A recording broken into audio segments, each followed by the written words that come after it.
So for that crime rate stuff, as you know, the state assembly is a supermajority. How would you go about working across the aisle to kind of figure that out? Because obviously there's different ways you can go about it. So I'm just curious on Sure. And, and then I can tell you too is it's funny because we knew when Prop 47 was going to go through that it was really going to affect the crime rate. But of course, Democrats and other legislators are like, no, we're not going to see this. Well, crime rate went up almost 50% across the state within a matter of 2 to 3 years. And what we need to do is go back. And the funny thing is LA is finally saying, oh, Prop 47 really is affecting the homeless. It's really affecting where we're at and affecting the crime rate. So I think they're starting to wake up. And I believe, there are good moderate people out there. You have to find something. And I think safety is really an issue that people can agree on. So I think you have to, find the right issue. Let's see how we can help each other and point, and get that across. So Prop 47, I'm not familiar with that. So can you explain a little Sure. bit? Well, there are a couple props. Prop 47 was from 2014. And again, what that did is it made a felon into a misdemeanor. It used to be if you were caught stealing $450, that was a felon and you went to jail. What they did is they increased it to $950. And it wasn't just a one time, you could keep doing it. So for instance, and this is going on all the time, is you can go into Walmart, you can shoplift, and what they're doing is they're taking calculators and they're actually adding it up until it's under, maybe it's $850, it's $900. And if they get caught, all they do is Prop 47. And so it's not worth the shop owner calling the police because all they can do is write them a ticket.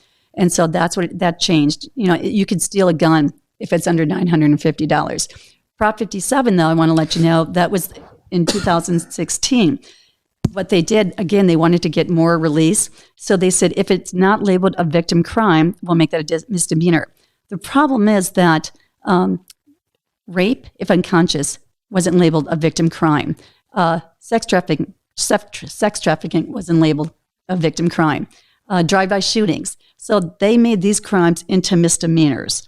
And again, so now, not only is your crime rate going up because you have your petty criminals out there, you also have some very serious issues and criminals coming out there. So it wasn't, let's just break into your car because we need the money. They're breaking into the house. The crime rate, again, has gotten, out of control. So we need to go and we need to change back to the original. So then, hearing you speak about it, it seems like it goes back to prison capacity. And, a lot of these, like homeless, it's about the release rates. And then same thing with this, is it looks like the impetus was driving the release rates. So how, enforcing laws that's going to, in theory, put more people back into jail, then how do you solve that core issue, or at least the issue that seems to be more the source of these, branching homeless and crime rate? How do Sure. you go to that core issue? Well, I think what you could do, first of all, is those that, that are being arrested for drugs and alcohol, they need treatment. So let's get them where they need to go. Putting them in jail doesn't really work. And sadly, they're not getting the care they need. So go back, let's get them back into rehab, give them the tools to be successful so that they can go back out on the street. That'll help a lot. But again, we talk about immigration. There's a percentage there of illegals that are in our jails and our prison that we're paying for. So that's not helping at all. And I think that's where we need to be able to send them back. If they're committing a crime, they need to go back. Yep. And that would definitely open up as well. And then so going into the mental health, because that, at least domestically, we can help with that a little bit more, and especially statewide. What are some things that you could do to maybe help that? Do you think there should be a statewide, push or system for mental health? Because I know that's come up in the past couple of years when you look at the drug problem. It used to be, it's just that guy's just a drug addict. But now when you actually look at the actual issue, it's, a mental health issue a lot of the time. Oh, certainly. So, and the longer they're on the street, the worse it becomes. When you look back when the Privacy Act, the problem is before you could actually, if you were mentally ill, you went into, a hospital. There are bad actors out there and people are being mistreated. So instead, they completely put the Privacy Act where, I couldn't, if I knew someone was ill or if they found someone in the street, they couldn't go ahead and give them that help. And it went way overboard. We need to bring it back to a saying, and we need to be able to give authority to at least judges. We need to give authority to parents so that they can get the help. It's really important that, we're able to help them. I know that I have friends that they're like, listen, my daughter's on her own, but I'm concerned that she's going to, start the apartment on fire and injure someone, but there's nothing they can do. So if we can get them the help, you're right. They're not going to get the help going into jail or prison. We need to put them back into the different mental health hospitals they have.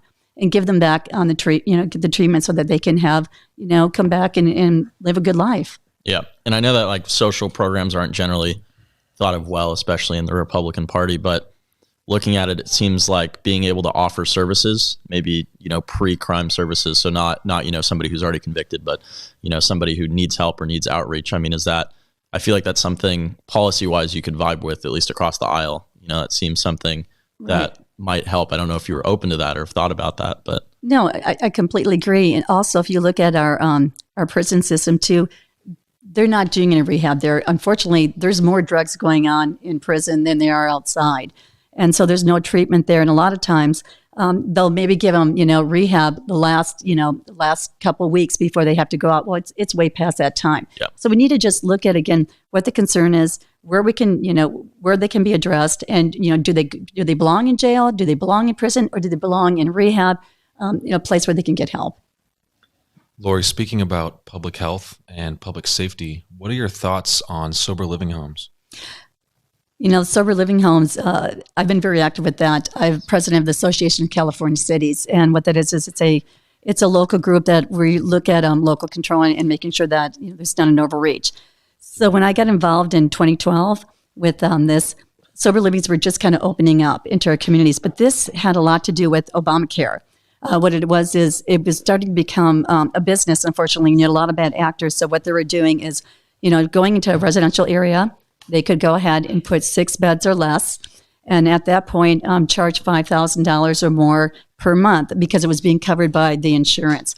So there were a lot of people coming in that weren't getting the help. You have good, sober living homes that are taking care of the people, but the bad actors weren't helping. And this was going right into neighborhoods. And it's funny, so we went to D.C. and trying to explain to them what our concerns were because they really hadn't heard of it. And when they said, what is a sober living home? We looked at them, we said, well, let me put one in your neighborhood and you'll know exactly what it is probably in about a week because, they were coming to me on council going, we've got this opening, and they were starting to pop up. So we kept coming back and kept going back. And that's why I realized you can't give up because last year, the legislation, Congress went ahead and passed a bill that stopped kind of the insurance. And we probably lost about 50% of the bad actors just by that law. It was also going up to Sacramento, and we're still working on that, trying to get that passed. We were trying to get a pilot program here in Orange County because when it comes to it, there are not enough people that can go and actually check on these sober living homes. I think there's a total of 14 that they have, and they're all up in Sacramento. So how many of them are coming down here? But Orange County has a majority of the sober living homes. Why? Because we're a nice place to live. If you go on their advertising across the country, come to the Riviera Rehab. And the problem is, though, they're bringing people over here. I think the success rate is maybe 20, 30%. And after the 30 days, they curb them. And basically, they call it curbing, and they kick them out. Well, most of them are still addicted, so they go back on the streets. So now you've got increase of homeless out there. And so it's really important that we work with the good actors and we get the bad actors off. But you know what? Things are happening. It's making change, but it shows you, like I said, it's don't give up. Things don't move as fast as you wanted, but we literally got legislation after pushing this after 6 years. And I'm doing this at a local level through one of our agencies, so I know that it can be done up in Sacramento.